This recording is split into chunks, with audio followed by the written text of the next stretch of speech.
Yung pagtahimik ni Joel Villanueva at saka nila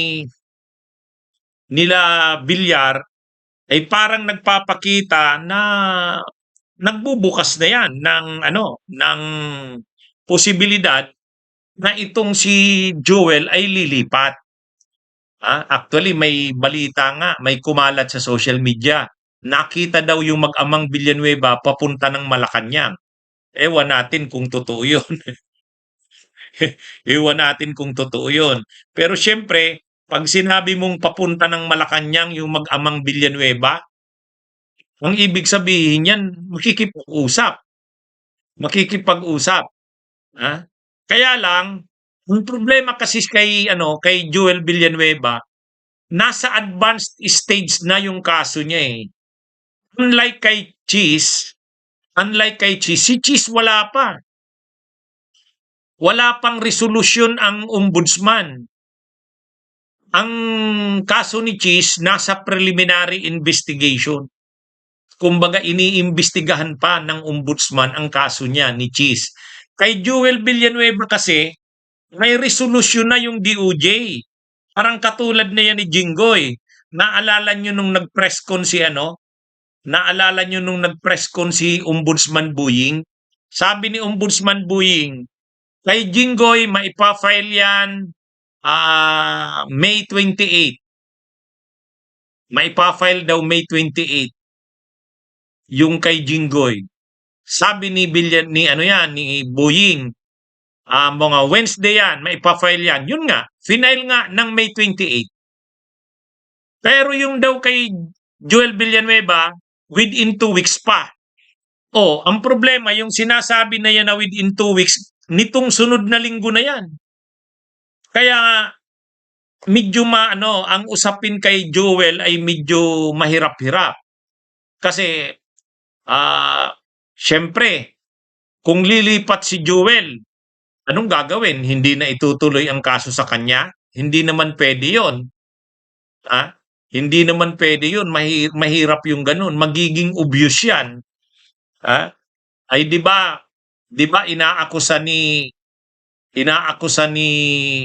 Cayetano na ang Senado daw ay hawak ng Malacanang.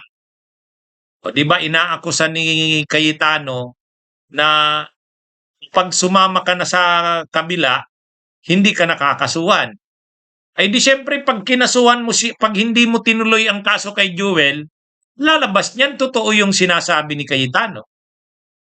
Kaya ito mga kabunyog, itong kaso ni Joel Villanueva medyo mabigat kasi hindi naman lilipat si Joel Villanueva tapos tutuluyan siya ng kaso. Siyempre, kung lilipat siya, ang hihilingin niya hindi ituloy ang kaso. Ang problema naman, mahirap mo naman isabihin sa kanya, okay, lumipat ka lang, hindi itutuloy ang kaso sa'yo. Bakit?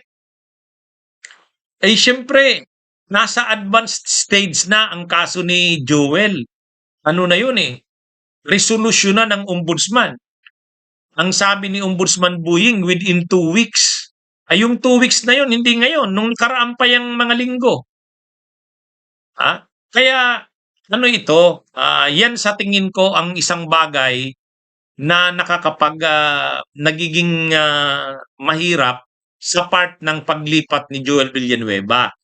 Kasi siyempre, gusto niyang lumipat, pero ang tanong, paano yung mga kaso niya? Si Chis Escudero kasi wala pa namang resolution ang ombudsman. Kaya nga 'di ba sabi ni Chis Escudero, 5 ang kaso ko. Yung 3 na dismiss na, 2 na lang. Ilalaban ko 'yan. Yan yung sabi ni Chis. Kumbaga, 5 daw yung kaso sa kanya, 3 daw na dismiss na. 2 na lang natitira. Pero yung kay Joel Villanueva, may resolution na eh. Kaya for filing na lang sa Sandigan Bayan. Kaya medyo yan yung pero makikita natin na si Joel Villanueva hindi na ganun kasulid doon sa grupo ni Cayetano.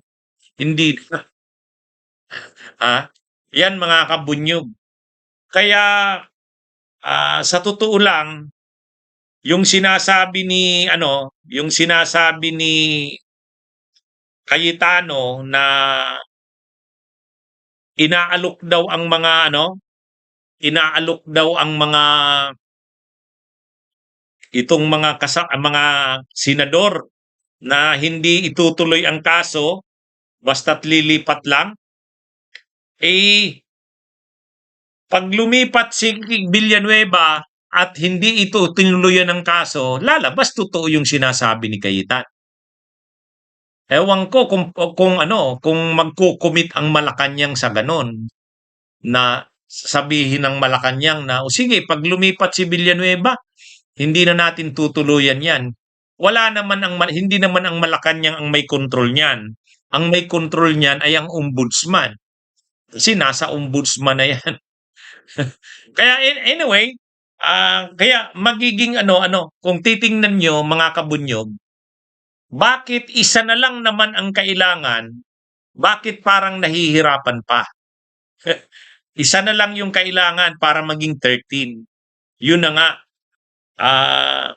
ang una kasing problema, si Joel Villanueva, in-announce na ng ombudsman na kakasuhan na eh. Ipa-file na within 2 weeks. Si Chis Escudero kasi, ang pagkakaiba ni Chis, kasabay ni Martin, nasa preliminary investigation stage pa lang. So, pwede pang ma-dismiss or pwedeng matuloy. Samantalang kay Joel, na-i-announce na within 2 weeks kakasuhan. Tapos ngayon, sasabihin mo, hindi kakasuhan. Anong mangyayari dyan? Parang obvious yan na inariglo. Papalit ng paglipat. Kaya medyo yan yung nakakapatagal kay Villanueva.